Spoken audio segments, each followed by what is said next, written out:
father that was a combination of three men I admired. Dr. Heathcliff Huxtable, Sheriff Andy Taylor, and Steven Seagal. Dr. Huxtable was amazing. I mean, he had a demanding job, but he always had time to do like cool music and dance numbers with his kids.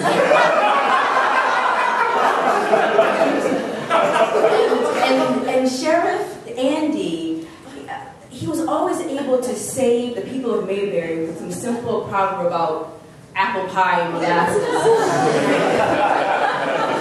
but he was always there for Opie. And Steven Seagal had that power of having this use one like erratic hand movement, and people would be seriously injured. And he could rock a ponytail. Well, Aaron Pitts was nothing like those men. He was a nurse and had a substance abuse problem. And he was married 4 times. My mom was wife number 2. And he had little involvement in my older sister in my life and left all the responsibilities to my mother.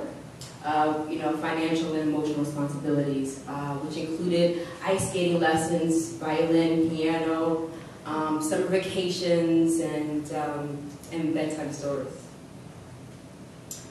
My mom was both my mother and father. In fact, I would even make her a Father's Day card every year. Erin couldn't even remember my birthday, which she would always think it was a month earlier. And when I called him out on that, he was like, "Well, baby, I just wanted to make sure I was the first person to wish you a happy birthday."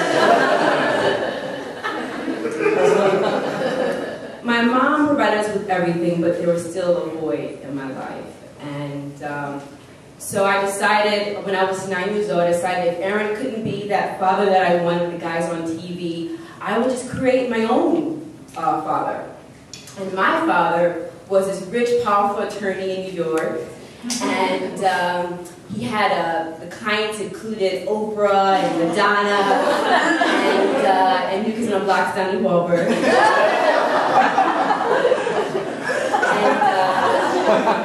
And no matter what high-profile case he was working on, he always made sure to call me every night before I went to bed. And sometimes he would sing me a song. One time, my best friend, Kelly Newman, challenged me.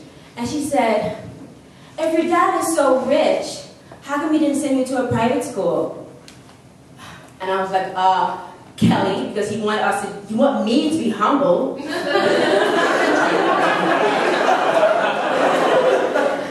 And like every Christmas, he takes me and my sister to some homeless shelter in New York. Have you ever been? No.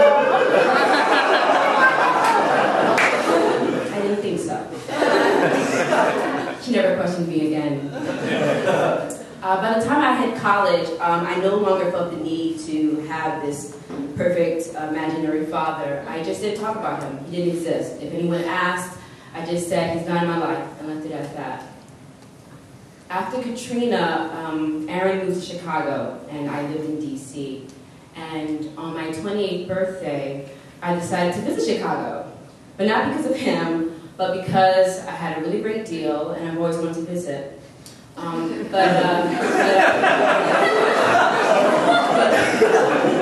But I did call him the night before my flight, and I said, "Hey, I'll be in town, maybe, we can have dinner."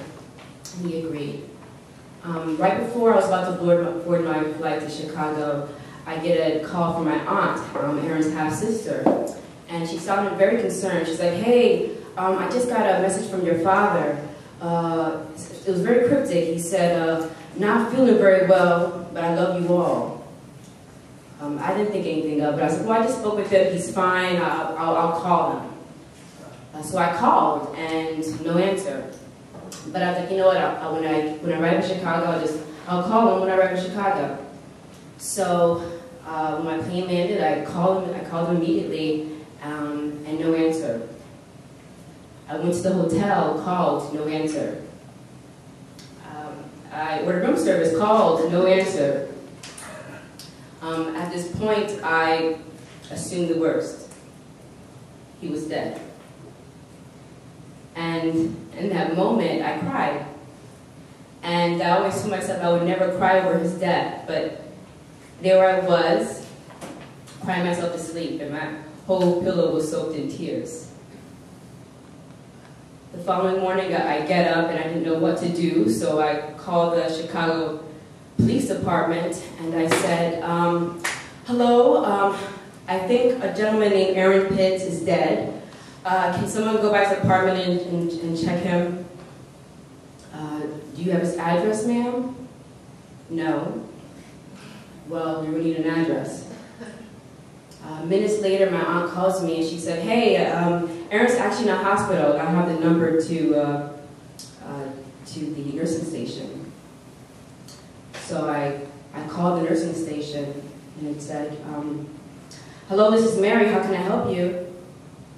Hi, can I please be directed to a patient at your hospital? What is your relationship with the patient? And in that moment, I had images of my mom saving me from my first grade bully and dragging him out the ear and taking him to the principal's office and Dr. Huxtable giving Rudy raspberry kisses and Sheriff Andy sitting Opie on his lap, you know, all these images that he was not. Ma'am, what is your relationship with the patient? He's my father.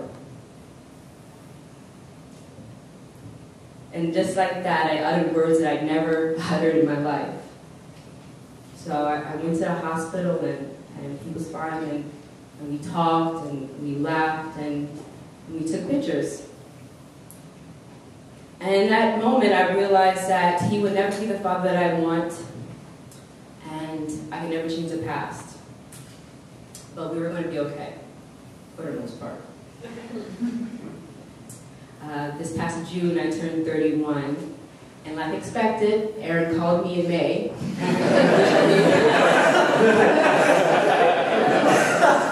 Wished me a happy birthday. That's Aaron, and he's my father.